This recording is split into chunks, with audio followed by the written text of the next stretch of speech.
Here we have lesson 6, solving equations with fractions and mixed numbers. So we're going to do some examples of whole numbers just to give us a refresher of the process we need to do. Just because there's fractions and mixed numbers doesn't mean I change the process. It stays the same. It just looks a little different because there's fractions and mixed numbers. So the first thing we're going to discuss is addition problems. Now if I have an addition problem, it doesn't matter where the variable is, I'm going to subtract. So here I have y plus 8 equals 12. So I'm going to subtract those two numbers. 12 minus 8 is 4. So y equals 4. So then I'm going to plug it back in. 4 plus 8 equals 12. The other example, 9 plus j equals 15. I subtract the two numbers. 15 minus 9 equals 6. J equals 6. Plug it back in. 9 plus 6 equals 15. So you notice I plugged it back in just to check. Okay, now you can do that in your head just to make sure. Now it's not as important with addition, but when we get to subtraction, it'll be important, just like we do here. Subtraction problem, if I'm missing the subtractant, which is the number after the sign. So here, 7 minus p equals 5. Okay, if I do that, I subtract the two numbers. So 7 minus 5 equals 2.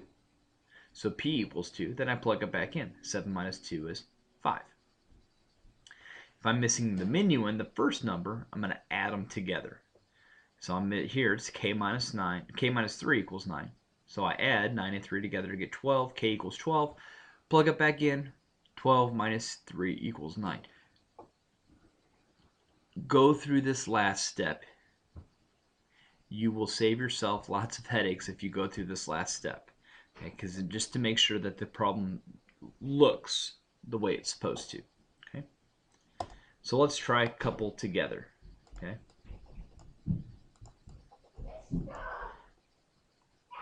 so here I have an addition problem, so that tells me that I need to subtract. So I'm going to have 2 minus 3/4. So you'll notice that my whole number and my fractions are lined up. Now how many fourths do I have right here? That's right, I've got 0/4.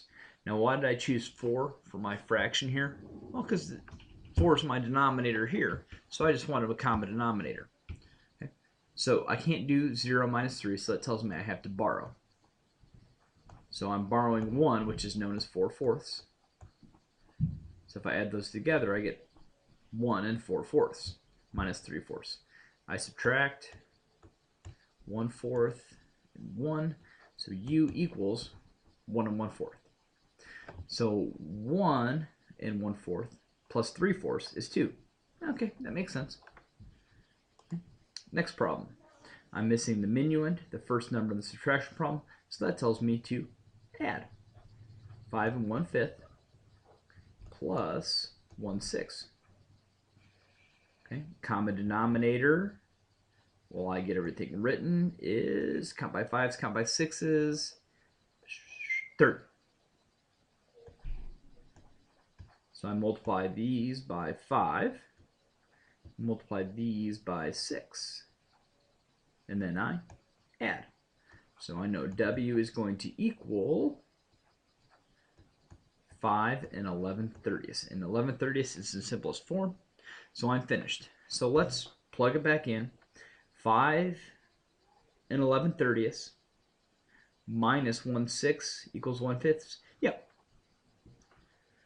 that could do. So go ahead and give the video a pause, and I want you to try these two and then compare them with my answers.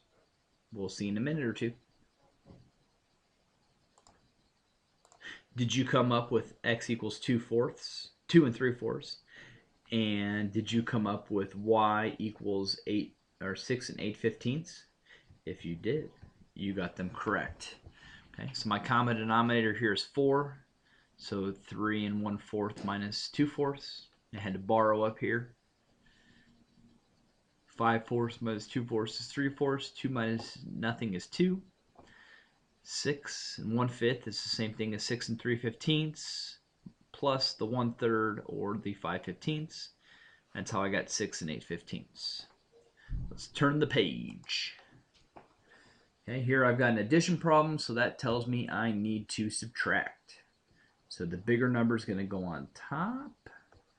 3 3/4 minus 1/3. Okay, while I'm getting this set up, and while you're setting this up, you should be thinking about what in the world is your common denominator going to be. And if you said 12, you're right.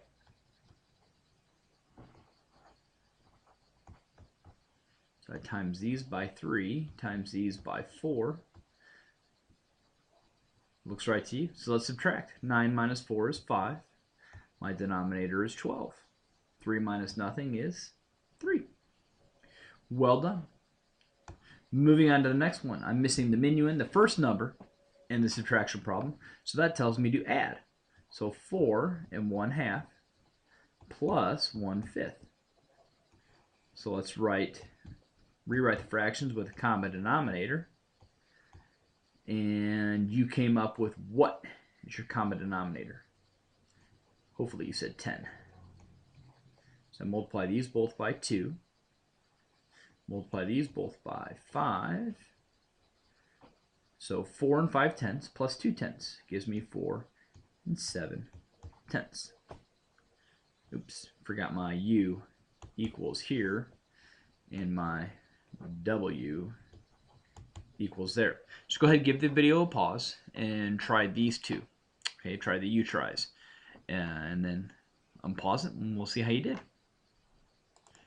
Hopefully you came up with W equals 2 3/20 and Y equals 6 1/4. Okay. This one's straightforward. Nothing too tricky about this. So I'll spend some time discussing this one. So 5 1/2 is the same thing as 5 2/4 plus the 3/4. Now when I add these together, I get 5 5/4. Now here I have a mixed improper fraction. And so I have got to make this improper fraction into a mixed number. So 5/4 equals 1 1/4. So then I've got to add it back to my 5, which I originally had. So that's how I came up with the 6 1/4. Improper fraction into a mixed number, add it to the whole number that was already there. That gives me my answer. Okay. So here are the Bellwork problems. This is what you're going to do when you come into school tomorrow. Enjoy the rest of your evening, and we'll see you tomorrow.